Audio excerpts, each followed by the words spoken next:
جی बिस्मिल्लाहिर्रहमानिर्रहीम। सबसे पहले तो आप तमाम मेरे जो सुनने वाले हैं, देखने वाले हैं, वो हमारे चैनल को सब्सक्राइब कर लें ताकि बहुत ही मज़े की और बहुत इन्फॉर्मेटिव वीडियो जो है वो आप तक पहुंचती रहे। तो आज जो मौलाना रूमी की एक हकायत है जो आपसे बयान कर रहा हूँ।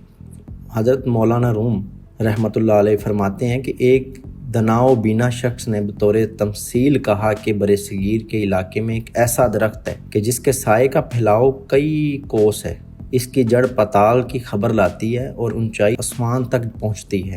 इससे मखलूक खुदा फ़ायदा उठाती रहती है।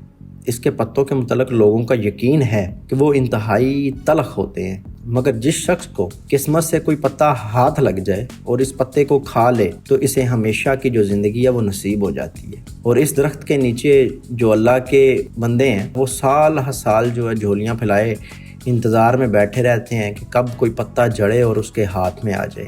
ये हकायत एक बादशाह ने सुनी और जी में कहा, अगर इस शजर का मेवा मिले तो क्या कहने। इसने अपने मसाहिबों और वज़ीरों से अपनी ख्वाहिश का जिक्र किया, सब ने हाँ में हाँ मिला दी। अलगर्ज बादशाह ने बरसगीर में अपने एक होशियार आदमी को इस दरख्त के फल के लिए रवाना कर दिया। वो बेचारा मुद्दतों जंगल जंगल सहरा सहरा मारा मारा फिरता रहा, लेकिन गोहरे मकसूद हाथ ना आया। जिस किसी से ऐसे दरख्त व फल के बारे में पूछता तो वो मजाक उड़ाता, क्यों दर बदर खाक छान रहे हो, ठंडे ठंडे जिधर आए हो लौट जाओ। वो आदमी था मन का पक्का था, इरादे में खम ना आने दिया और बराबर कोहो दश्त की खाक छानने लगा।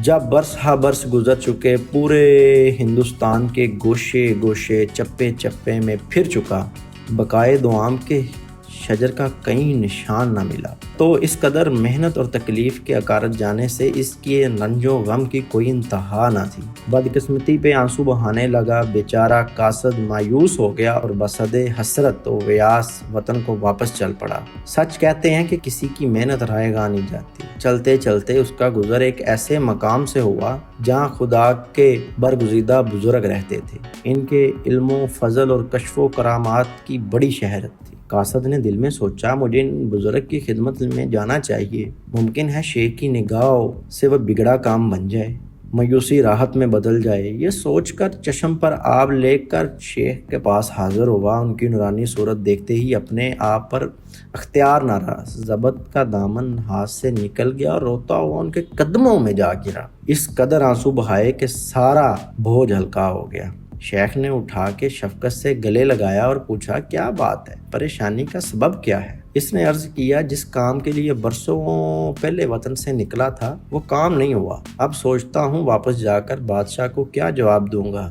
बादशाह ने मुझे बकाए दुआम हमेशा ज़िंदगी पाने वाले दरख्त की तलाश में भेजा था। मैंने तो इसकी जुस्तजू में मुल्क का चप्पा चप्पा छान मारा, मगर नाकामी और मायूसी के सिवा कुछ हाथ ना आया। शेख ने सुनकर कहा, सुभान अल्लाह भाई, तूने भी सादा लोही की हद कर दी। अरे इतना वक्त ख्वामख्वाह ज़ाया किया।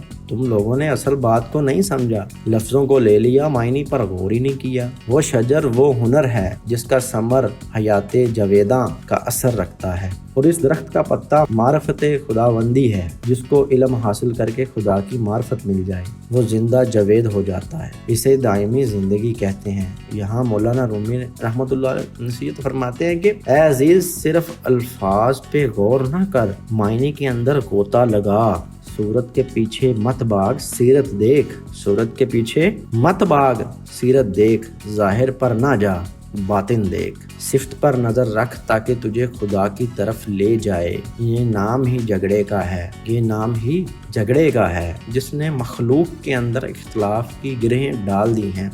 जहाँ मायने पर निगाह की जाती है वहाँ इख्तलाफ नहीं रहता। तो लिहाजा अल्फाज सुनते ही शुरू ना हो जाएं कि अल्फाज पे गौर भी किया करें, उनके मायने को भी जाना करें, फ़ौरन रिएक्शन नहीं दिया करें। जज़ाकल्लाह।